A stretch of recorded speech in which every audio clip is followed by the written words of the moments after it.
Hey guys, welcome back to the Tukes and Tires YouTube channel. As always, I'm Zach, and this week we're taking a closer look at my sister's 1973 AMC Gremlin, and we're talking motor choices.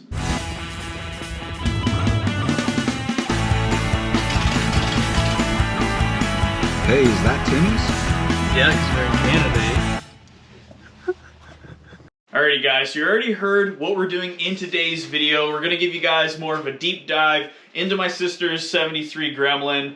Just because in the last video that you guys seen, we just brought it home and we just kind of wanted to get it away and get everything situated. So we want to show it to you more in depth for what the car is, and basically so you guys can see it a little bit better, because I do know that the camera, it does lie. It makes things look a little bit better. And also you can see that we have some motor options sitting here of maybe which direction we might go with the car. At the end of the video, you guys are going to hear which way we are going to go with it. But you can see over here to my right, we've got an LS sitting here, and this is a pretty sturdy bucket it's sitting on. And over here on my left, we have a Gen 3 Hemi, or we do also have the original motor in the car. So obviously the last video was pretty controversial in the comment section of which way we should go about it. So, I want to touch on that towards the end of this video, but to start us off, I just want to talk about the car and show you guys what it is. So, let's just get this stuff out of the way and jump right into it. Lacey is very excited to do that. Alrighty guys, now that we got all that stuff out of the way, we got the car moved forward, we're going to show you it more in depth for what it is, and just kind of do like a whole 360 around the car, just to show you guys that it's definitely seen better days. So this car is as close to original as that you're going to get, probably with a Gremlin, but obviously with us being in Canada and, with the salt on the roads, it has some rust. Underneath the car is absolutely immaculate. The floor and all that is perfect. It's more so just the body on the outside. So to start us off here, the paint, definitely isn't great. You can see that, there are scratches all over it. And then there's like paint missing all around the car. So it's definitely been used as a car in its lifetime, which is an awesome thing. It's just, it could probably use a new paint job.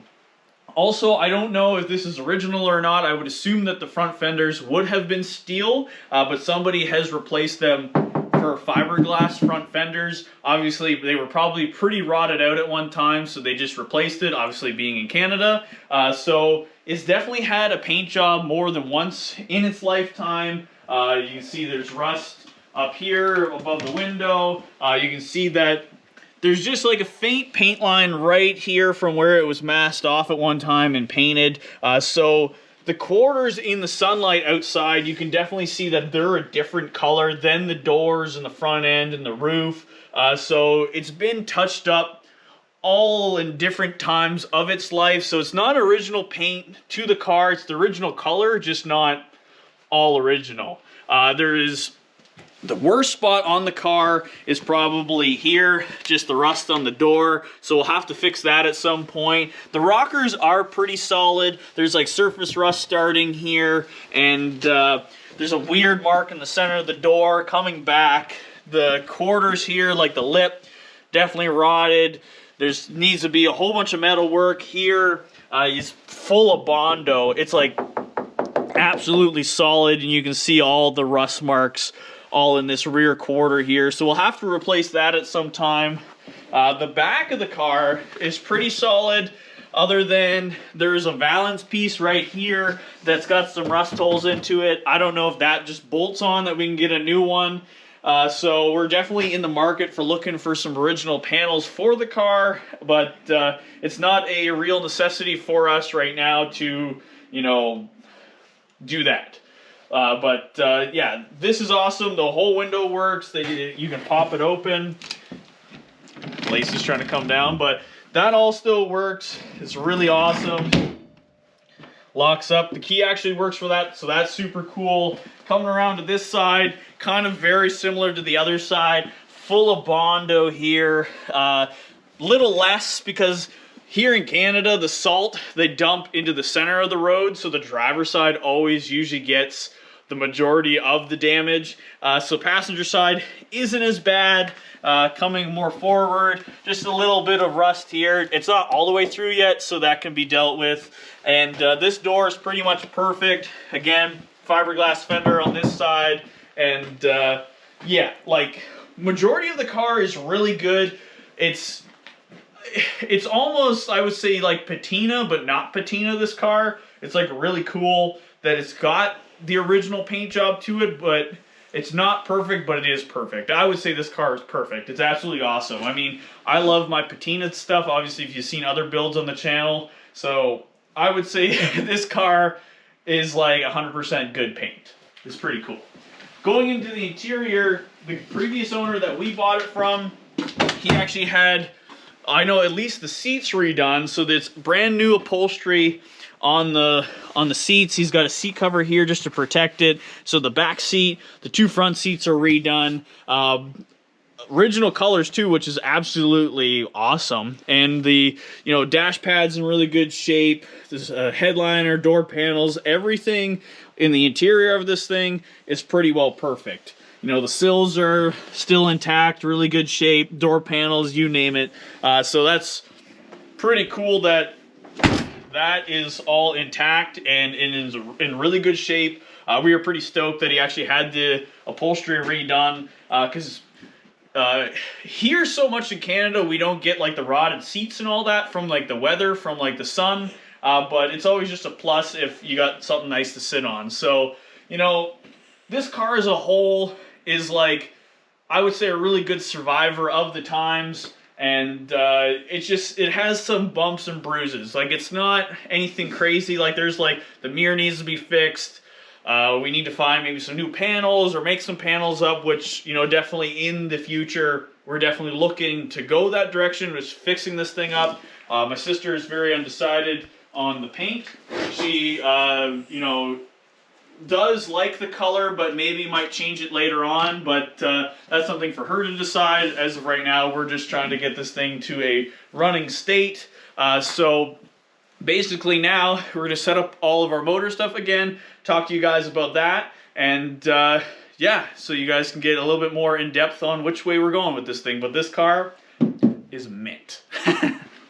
So since you guys have seen the car now for what it is, all its bumps and bruises, and that the car is definitely not perfect, but it's a great platform for us to work on, I figured we'd talk about all of our motor choices that we have sitting here in front of us. And the best way I can think about going about it is talking about the pros and cons to each one. Obviously the one that's in the car, and both the LS and the Hemi that we have sitting here. Obviously the last video was pretty controversial of which way we should go about it. Obviously it was probably 99% in favor of the original one, but I just figured, you know, we might as well shed some light on all of our options. Obviously, I have nothing against older motors. Obviously, my 1954 Chevy pickup here has a small block Chevy in it. We drove this thing on Hot Rod Power Tour in 2023, and it made it all the way from here and all the way home. So I'm definitely not shy from working on older stuff. But with the way the times are going, with getting parts at part stores, and also obviously fuel prices, fuel injection just seems the way to go nowadays if you're going to be doing a swap. So obviously I figured we might as well start with the LS engine, just because there was a lot of hate towards this motor in the last video. You know, I don't understand the hate towards LS engines, obviously, because I'm a big LS guy. If you've watched the channel, we've done countless swaps on different vehicles and stuff. And, you know, me being a Chevy guy, obviously, this is a platform that I love. But there are definitely pros and cons to this motor. Obviously, a lot of the pros, you know, I would say there's more pros than cons with an LS motor. But fuel mileage is going to be a big one. You know, parts are cheap for LS stuff because they are everywhere. Also, trying to find an engine, they're absolutely everywhere. So it's not a problem when it comes to trying to source stuff for these motors. Obviously, cons are that they are, you know, in this form, with all the truck accessories and the truck intake, they are kind of ugly looking. Obviously, we've done nicer looking motors than this. The one that's in my Chevelle actually looks like a small block Chevy, and you know, you can make them look nice, but it's gonna cost you more. But if you don't care, you know, what it looks like, and you just want a good, reliable motor, the LS platform is definitely the way to go. Is that the right thing for the AMC Gremlin? Personally, I don't think so. You know, I would absolutely love to ram a LS into the car, but I don't think that that's right. Obviously, being for what it is. But this would definitely be a great choice if we were looking to save some money and go this direction. So, like I said, I don't think there's many cons towards an LS engine. Definitely comment down below what they are if you have them. You know, like I said, I love LS stuff, and you know, I just think they're pretty wicked. But moving along here, we have the original engine in the car. We have the 5-liter. I think it's a 304 AMC motor. This thing, I have nothing bad to say about this engine. You know, obviously us driving it home, it drove great. There are some issues with this motor in particular that's in the car, you know, if we were looking to keep this car original because this is number matching to the car, this would definitely be a great platform to go with, you know, in the car. You know, it starts awesome, it runs awesome. It actually doesn't get terrible fuel mileage. It could be better. But with this motor in particular that's in here, the previous owner told us that it would definitely need a full rebuild. Just since the car was sitting for a long time. If you can see from on the ground in front of it, it leaks oil like absolutely crazy, like any old car would. So it needs a front seal, rear main seal, and if you know anything about selling cars, and you got one that has a really bad like tick to it, this is the kind of stuff that you dump into the engine to make it stop ticking, because he did tell us that it has a wicked upper valve train problem. So basically, the lifters and potentially the cam that's in this motor are absolutely shot. So, you know, if we were to go this direction, we would have to be, you know, ripping this motor out of the car anyways and getting this thing to a point where there'd be nothing wrong with it. Like I said, great motor. I don't have many cons to say about it. You know, it's an engine. It runs. It's pretty peppy, and it would keep this car absolutely original. It'd be pretty cool. But obviously we have another motor option here that we need to talk about, and it is the Gen 3 Hemi. So this is a platform that I've never dealt with before, but I've always wanted to. And, you know, again, pros to this engine, it's fuel injection, it's going to get great fuel mileage. Parts are at part stores everywhere for them, you know, because obviously this is still a common motor in all Dodge pickup trucks, Chrysler 300s, Chargers, you name it. If you need parts for this thing, you can walk into any parts store and get it, just like the LS engine. Obviously this one looks a little ugly because it's got all the truck stuff on it, truck accessory drive, but that can all be changed to all the car stuff to make it actually look pretty neat. You know, cons to a Mopar engine is that everything is basically twice the price as GM stuff. Obviously pricing stuff out for the AMC motor, it's also expensive and hard to find. Stuff for this is obviously easier to find because it's still a modern motor and everything's available, but it does, if you want to go this route, it definitely costs a lot more. It's just, you know, something I've never dealt with before. Obviously, I would say it's pretty similar to an LS engine. In the way everything goes nowadays is you buy an aftermarket harness, it's all plug and play, it's going to fire up and it's going to work. Only other con to this is that it's massive, definitely hard to fit into small spaces, and you just gotta do your research when it comes to this. Obviously, it's tried and true with the LS stuff. You can go online, there's forums for everything, you name it, it's out there if you want to do that. But if you're going with the Hemi, it's a little bit more research. You gotta be willing to take risks, and you gotta dive in there and see what's gonna work for you, kind of deal. But that leaves us at the point of which way are we going to go with this car? Are we going to throw an LS in it? Like I said, we're definitely not throwing an LS into this car. Are we going to keep it original, or are we going to put a Hemi into it? And, you know, taking everybody's comments into consideration and just seeing way the people want it to go, I'm really sad to say that I'm going to break your hearts, and we're absolutely shoving a Gen 3 Hemi into this AMC Gremlin. So it's going to be pretty wicked. I know we're going to break some hearts of some people, but from what I've seen, it's never been done before into a Gremlin. Obviously, there's been other Hemis thrown into Gremlins. If you watch Roadkill, they put the Hemi Gremmy with an old school Hemi. But with this car being for my sister, I just want it to be reliable. Obviously, you've seen for my wife, we built a Jeep for her with an LS, and she absolutely loves that thing. It just turnkey, you fire it up. And that's kind of the direction we want to go with this car. And the Hemi just seems with the right platform to go with. It's not an LS motor, so we're not going to anger everybody with going that way. But it's definitely going to be unique with the Hemi.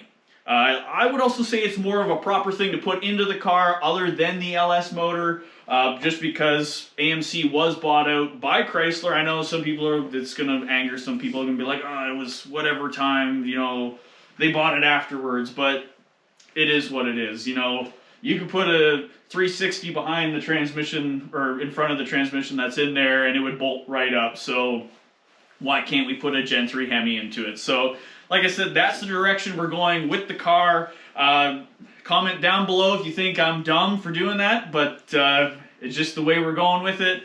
So stick around for the next video. We're actually going to be doing a parts unboxing for all the parts that we've bought for this swap, and just to show you guys what it takes to actually fire up and build a Gen 3 Hemi. So it's going to be pretty cool. I've always wanted to do this, and it just seemed like the right platform to go with it. And it's going to be absolutely a blast. So thank you guys so much for watching. Sorry for breaking your hearts if you're a diehard AMC guy, but somebody's got to do it. And just before we end everything off, actually, if you think this is going anywhere, we're actually going to keep the original engine around.